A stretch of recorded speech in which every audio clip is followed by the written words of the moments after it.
1992年2月24日，第42届柏林影展金熊奖最佳女演员奖的得奖者是由港星张曼玉得到影后。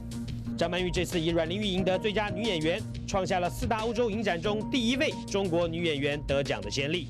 And the Oscar goes to Ang Lee.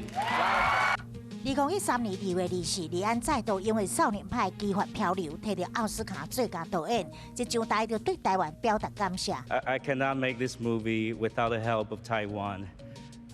We shot there. I want to thank everybody there helped us, especially the city of Taichung.